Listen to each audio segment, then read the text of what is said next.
Same लड़की हिंदू हूँ, पर मैं ही सेम लड़की यहाँ पर मुसलमान होती और ये सब चीजें बोल रही होती तो कल जेल में पड़ी होती। तो इस देश में नाम होने से फर्क पड़ता है। हर दो दूसरी बात में मुसलमान नाम होगा, पाकिस्तानी नाम होगा, बांग्लादेश होगा, क्योंकि इनका जो है ना ये शुरू भी वहीं होते हैं और ये खत्म भी वहीं हो जाते हैं। इसके लिए किसी भी टॉपिक में मुसलमान होना जरूरी है, बस यही इनका काम रह गया है। पर हम फिर भी ये कोशिश कर रहे हैं कि पीसफुली हम तो फूल भी लेकर आए हैं। से कुछ लोगों ने दूरियां भी बनाई है और अपील भी करी है सोशल।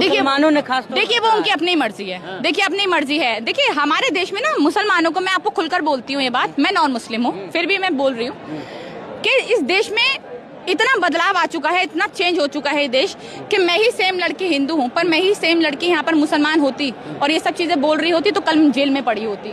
तो इस देश में नाम होने से फर्क पड़ता है। इस देश में अगर आपके पीछे खान मोहम्मद लगा हो तो फर्क पड़ता है। इस देश में आपके पीछे शर्मा और पंडित लगा हो तो फर्क पड़ता है। इसीलिए ये लोग दूरी बना के, और मैं इस चीज को बिल्कुल गलत नहीं मानती, मैं इस चीज को गलत नहीं कम मानती, क्योंकि अपनी सेफ्टी सबसे पहले है। देश में आप आवाज उठाओ अच्छी बात है, बट अपनी सेफ्टी बहुत पहले है।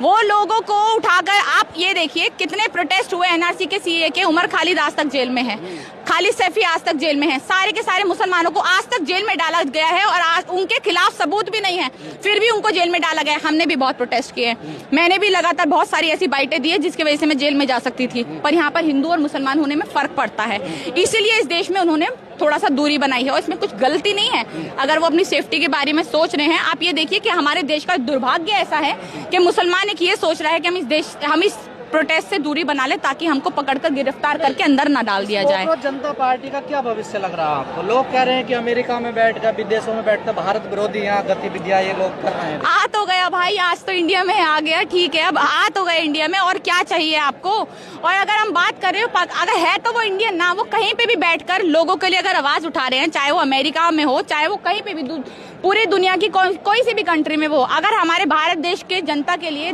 युवाओं के लिए अगर आवाज उठा रहे तो हम उनके साथ खड़े हैं। और हमें देखिए फ्यूचर, हमारे को ऐसा नहीं है कोई बहुत इलेक्शन जीतने हैं, बहुत सारी चीजें करनी, नहीं। हमारी जो मांगे हैं, जो बहुत ही छोटी मांगे हैं, जो बहुत बड़ी मांगे नहीं है, उसको पूरा कर दिया जाए। हम देश के युवाओं के लिए रोजगार मांग रहे हैं, अच्छी सड़कें मांग रहे हैं, अच्छा पानी मांग रहे हैं, अच्छे पेड़ मांग रहे हैं, स्कूल्स मांग रहे हैं, कॉलेजेस मांग रहे हैं, जिससे देश की जनता का ही भला हो, हमारी महंगाई कम हो, यही सब मांगा जा रहा है। इसके अलावा क्या है कॉकरोच जनता पार्टी की, क्या आइडियोलॉजी? देखिए आइडियोलॉजी से खेल होता है ना भारत में। आइडियोलॉजी अब हम हिंदू मुसलमान करने बैठ जाए तो आइडियोलॉजी बन जाएगी। हम तो हिंदू मुसलमान कर रहे हैं भाई, उतना होगा। आइडियोलॉजी ये है कि हमारे देश को रोजगार दो, बस हमारी यही, हमारी देश की जितनी भी जनता है। बताया जा रहा है ना, दीपिका को देखिए। हाँ, क्योंकि जय भी हम तो खुद कहते हैं, देखिए मैं दलित हूँ और मैं तो दिन रात, हमारे घर में बाबा साहेब की मूर्ति है, मेरे हाथ पे टैटू भी बाबा साहेब का बना हुआ है।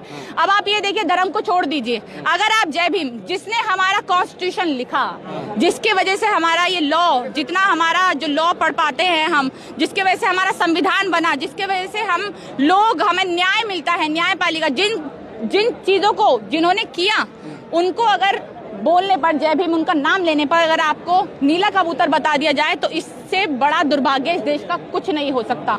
इससे बड़ा दुर्भाग्य इस सरकार का कुछ नहीं हो सकता कि जब एक, मतलब जिनकी वजह से हम लोग सांस ले पा रहे हैं, लड़कियां घरों से बाहर निकल पा रही हैं, पढ़ पा रही हैं, लिख पा रही हैं, जिसके वजह से आप लोग बाइट ले पा रहे हैं, आजाद घूम पा रहे हैं, जिसके वजह से हमारे सारे मौलिक अधिकार हैं, उनको अगर उनका नाम लेने पर अगर आपको एक नीला कबूतर या भीमटा बता दिया जाए तो उससे बड़ा दुर्भाग्य कोई नहीं हो सकता। इससे पहले लगातार ये नैरेटिव बनाया जा रहा था कि जब कॉकरोच हमको तो उतरेंगे तो उपद्रव मचाएंगे।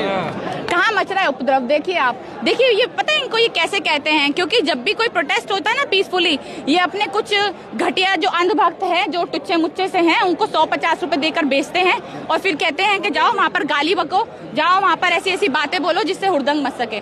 पर यहाँ पर ऐसा कुछ नहीं होगा। हमने देख लिया है, पहले ही आते ही वो वहां पर सब खड़े हुए थे, हमने सब देख लिया है। दलाल रिपोर्टर्स भी बहुत सारे आए हैं। जी मीडिया आपके साथ नहीं, पुलिस प्रशासन आपके साथ नहीं, विपक्ष आपके साथ नहीं, तो फिर कैसे लड़ाई लड़ोगे आप लोग, कैसे जीतोगे? आपको कैसे पता नहीं है सब साथ? मनोज झा ने बिल्कुल क्लियर मना कर दिया, देखिए कि मेरे साथ धोखा किया इन लोगों ने, मुझसे लेटर पे कुछ लिखवाया और प्रेस कॉन्फ्रेंस कुछ कर दी इन्होंने। देखिए बात ये है कि हमारे साथ कोई हो या ना हो, विपक्ष हमारे साथ हो या ना हो, पुलिस हो या ना हो, या दलाल मीडिया हो या ना हो, सोशल मीडिया हमारे साथ है। सोशल मीडिया हमारे साथ है और देश की जनता हमारे साथ है, देश का युवा हमारे साथ है। और जब ये है तो हम देश भी चेंज कर सकते हैं, बदल सकते हैं, पूरा देश को भी अच्छी तरीके से, हमारे देश की मीडिया को भी गिरा सकते हैं और देश की सरकारों को भी गिरा सकते हैं। जब भी कोई आंदोलन होता है हमेशा देखते हैं, कोई ऐसा नहीं होता कि सारे पुलिस वाले उनके साथ है, सारा प्रशासन उनके साथ है, सारी जो कानून व्यवस्था उनके साथ है, नहीं, हमेशा इनको खिलाफ ही देखा जाता है, इनके खिलाफ ही होता है, क्योंकि जो सरकार होता है उसके खिलाफ बोल रहे होते हैं, सरकार के हाथ में सब कुछ होता है, तो ये हमेशा खिलाफ होता है। पर आंदोलनों से हमेशा सब कुछ बदला गया है। चिंता करनी चाहिए, बिल्कुल करनी चाहिए, बहुत ज्यादा करनी चाहिए। देखिए मैं अभी यही बोल रही थी पहले भी बाइट में कि इनके हालात, इनके काम, इनके कर्मकांड तो ऐसे ही है जैसे नेपाल में हुआ है ना, कि इनको मार मार के भगाया गया, पर हम नहीं करेंगे ऐसा। हमें बहुत पीसफुली अपनी मांगे हैं, हम हाथ जोड़ के मांगे कर रहे हैं कि हमारी मांगों को पूरा कर दिया जाए।